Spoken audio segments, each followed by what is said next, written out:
AfroTales Podcast is a part of the Connected Podcast Network. Ahoy, my friends. Welcome aboard the AfroTales Podcast. I'm your storyteller, Aman Mazinga.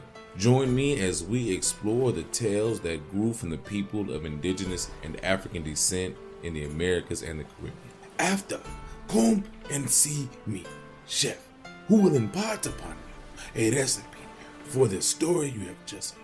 So with no further ado, let us set sail on this new age of exploration. The Christmas reunion down at Martinsville. 'Twas a bright Christmas morning in old Kentucky.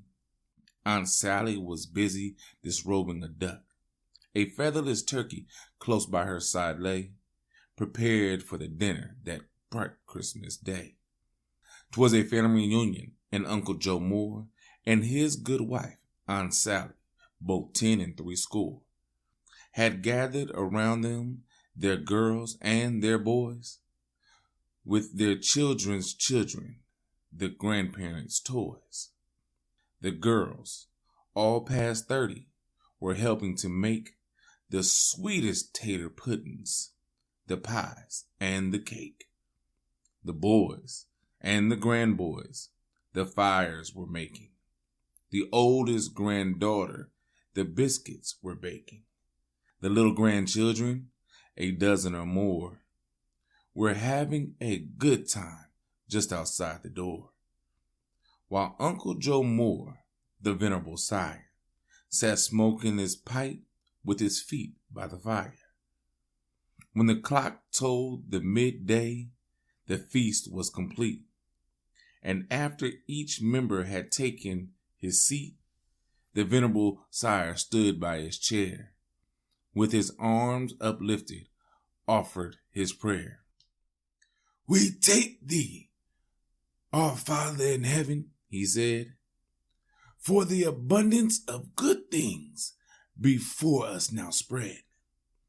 We thank thee, dear Lord, that me and my wife have been spared by thy goodness to reach an old life. We thank thee of all things, the most and the best, to meet all our children from north, south, and west. Continue thy blessings, thy goodness and love, and prepare us to meet thee in heaven above." The grace being over, the feast was begun. The duck and the turkey were carved one by one. The big chicken pot pie received the same fate. A superabundance was piled on each plate. After the meat came the puddings and pies. Then how the children all opened their eyes when one of their uncles from up Illinois brought out from the closet a basket of toys. As dinner was over, the venerable sire got up from his feet and stood by the fire. He called to his side each lamb of his fold, and blessed and caressed them as Jacob of old. "What changes we've seen, Sal," remarked Uncle Joe. "These years we've been married, some 40 or so. 'Twas, let me see, 40? Yes, 41 years since the Christmas we first met at Uncle Bill Steers. I remember, old woman, you looked mighty grand. And I was then, children, a good-looking man. I walked with your mother from Clayton that night. And before we got home, why, I got in a fight.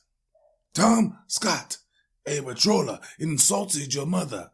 I knocked him down and Ed, his big brother. I then asked your mother if she'd be my wife.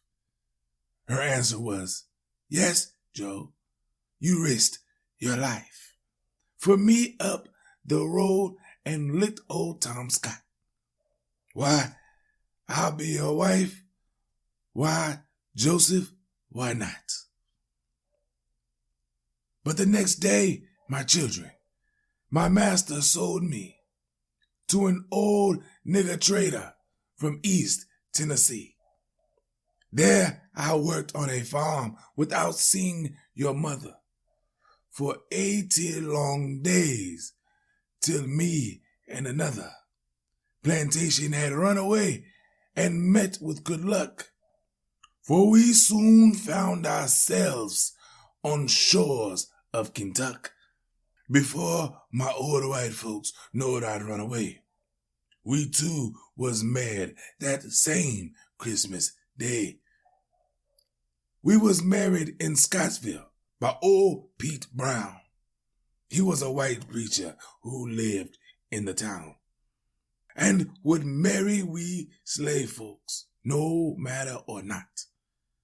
If our masters was willing, and if he only got a $2 bill or a big barrel of corn. And the very next Christmas, our Lucy was born.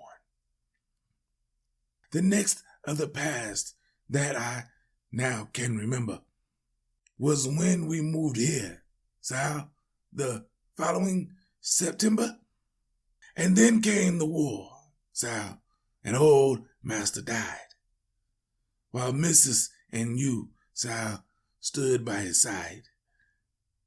Then I left you and the children and went out to fight for the Union and freedom one warm summer's night.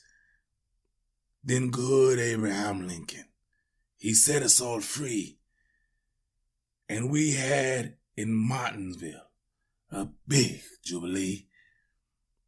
Then you boys and you girls all worked hand in hand to buy me and your mother this house and this land.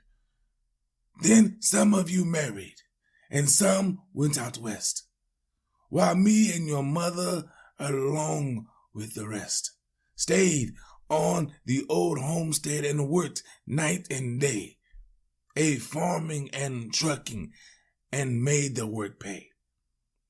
We are glad for to meet you all back here once more and see all your dear babies together before me and your mother, for we're both old and gray, receive old death's summons to call us away.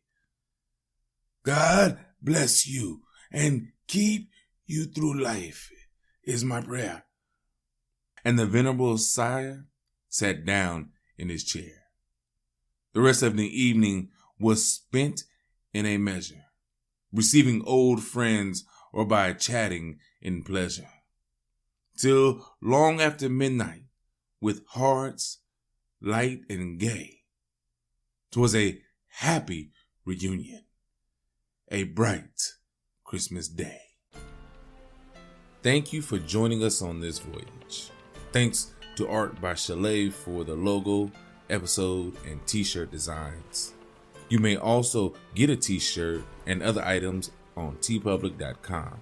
You can contact me on all socials at AfroTalesCast. That's Afro TALES cast. And email me at AfroTalesPodcast@yahoo.com. You may also become a benefactor by simply sharing with any and everyone, giving a thumbs up, or rating in your podcast app of choice. If you wish to donate, I am on Patreon and Ko-fi.com. That's ko-fi.com. So, until we meet again, may your winds be fair and your seas follow.